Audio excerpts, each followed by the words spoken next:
why I like the DJI Nano is because it has a magnetic feature right on the back of it, which allows you to connect the camera to different places that has like metal attached to it. Right now I got the camera actually attached to a trash can, and I'm just walking up a little bit closer to it because it's freezing out here. Just want to show you guys, you know, some capabilities that this Nano can actually do. I'm actually also out here shooting in D-Log M as well because it can shoot in a 10-bit color, so I can't wait to go home and match this up with my drone footage and also the Canon R5 footage as well. I think really having that flexibility in the camera, especially being a content creator nowadays, you know, you want to put your camera somewhere where, you know, you don't have to have too many eyes on you, and that's what really the DJI Nano really does for me personally, because like I said, I got it attached right now to a trash can.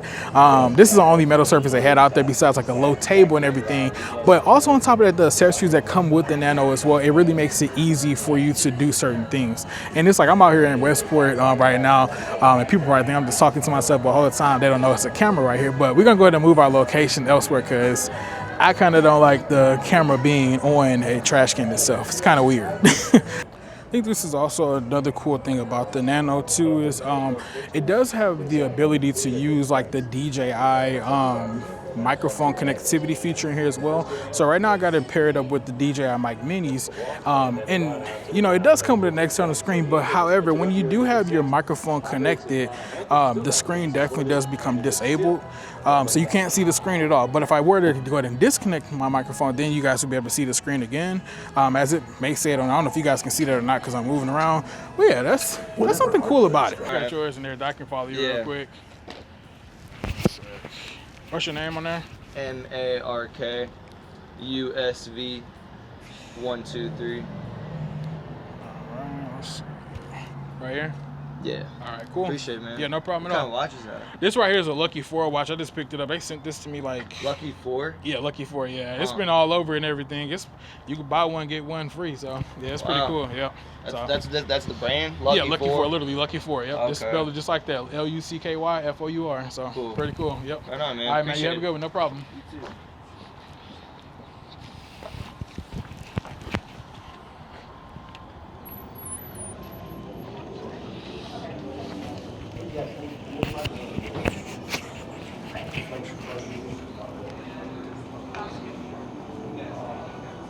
Hey, how you doing? Perfect, thank you.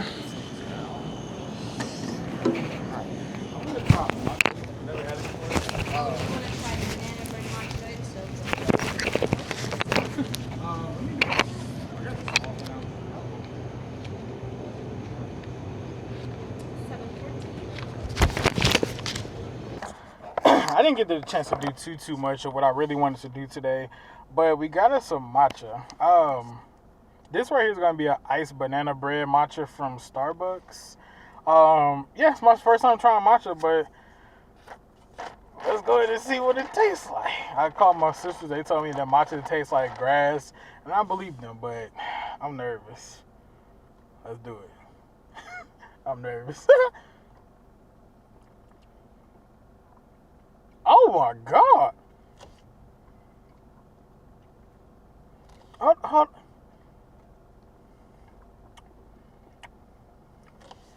Hey, I just may be a matcha fan now.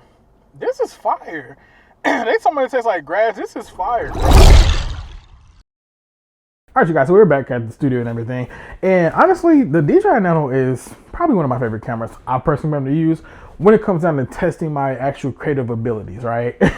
You know, people go out here, we spend just tons of money on these bigger body cameras. I mean, heck, some of these cameras even cost anywhere between like $500 even to $1,000, or some of them may even be $5,000. It really just depends. And we don't really want to leave these cameras, you know, in a far distance and walk away just to get that one shot. So now having a DJI Nano being a super small camera as well, and also very affordable, we are going to be able to do a lot of more, you know, creative shots. And that's pretty much what I've personally been using the Nano for, is to get those creative shots where I'm not literally going to leave a $4,000 camera, you know, somewhere else. It was just crazy.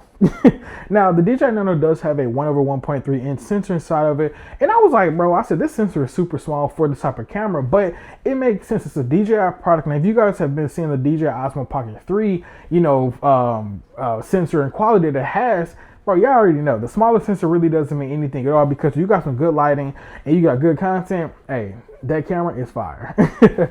Now you also do get attached with it a 2-inch LCD screen as well, and on this screen right here, that is pretty much going to be your viewing that you'll use. So whenever you're using a Nano itself, you can use a 2-inch screen to actually see yourself, make changes to the actual, you know, camera, such as like the settings of the ISO, the shutter speed, and even the aperture on there as well. But then also on top of that, if you do want to go ahead and shoot in log format, this camera also does allow you to shoot in D-Log M, which that's what I've personally been shooting this, because it also has 10-bit in it as well. So it kind of makes it a little bit easier for me to match it up with my Canon cameras. And a cool thing about this camera as well is the fact that it actually comes with 2 different internal storage options for you. When you are purchasing, you do have the option to either get a 64 gigabyte, you know, DJI Nano, or the 128 gigabyte one.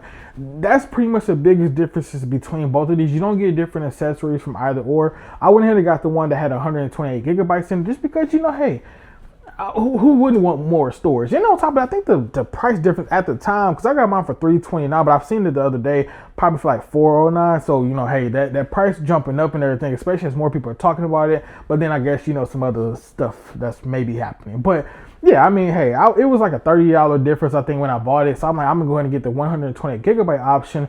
And also on top of that, it just made more sense for me personally. Now, going back over to the video quality itself, like I said, you guys have been seeing the Pocket 3. You guys already know this, you know, that camera right there is excellent when it comes down to shooting and also giving people good quality. And honestly, the DJI Nano does not fall short from doing that at all either. Now, this camera does shoot up to 4K at 120 frames per second, like I mentioned earlier. But also on top of it, if you don't want to shoot it in 4K because you want to save some type of storage, you do have the ability to shoot in 1080p or either 2K. And those do have different, you know, frames per second, just depending on exactly what you want to do. I'm never going to shoot in 120 frames per second unless somebody requests me to get a super slow shot. I'm pretty cool with, you know, 60 frames per second. Slow it down and post at like 50%. Hey, I'm good with that. But for anybody that wants to do 120 frames per second, you do have that ability in it as well. And I already mentioned as well, you know, we got the log space, D-Log M, 10-bit color. Bro, the camera is legit going to be fire for anybody that wants to do, you know, any type of content creating, whether you're a beginner, a pro, or intermediate, whatever you want to call yourself. Hey, pick the camera up, go ahead and start recording. That's what I've pretty much been doing, getting the craziest shots with this super small camera. And like I said, when it comes down to making your content, if you actually want to get a camera and leave it somewhere, or you want to mount it on your car without having to, I would say this: if I drop the camera, if I break the camera, I'm gonna cry. It's $300, bro. It's just going down the drain if I break it. But if you want to, you know, have something more of an ease of mind, the DJI Nano legit can do that. So before we go ahead and, you know, end the video off as well, battery life as well is very different on here as well. Now, on the box and on the paper, it says you can get up to like 200 minutes of battery usage. I'll say this: shooting in 4K, you're not going to hit 200 minutes. I probably at most may have gotten maybe 60 minutes at most, but then again, it really just depends. Not even 60 minutes, I'm tripping. I'll say it's been less than 30 minutes, I'm tripping. I'm like, wait, 60 minutes is diabolical. But no, probably less than 30 minutes, but then again, that's me shooting at 4K, 60 frames per second, and also using the log feature. If you're using 1080p, the battery life is definitely going to be expanded. Same thing for 2K as well, it's going to expand itself, but of course, 4K is heavy. It's going to take some, you know, some juice and berries out of that camera for sure. But let me know what you guys think about the DJI Nano. Would you guys go pick this camera up, or do you guys have your mind set on something else? Let me know what you guys think. We'll see you guys in the next video. Peace.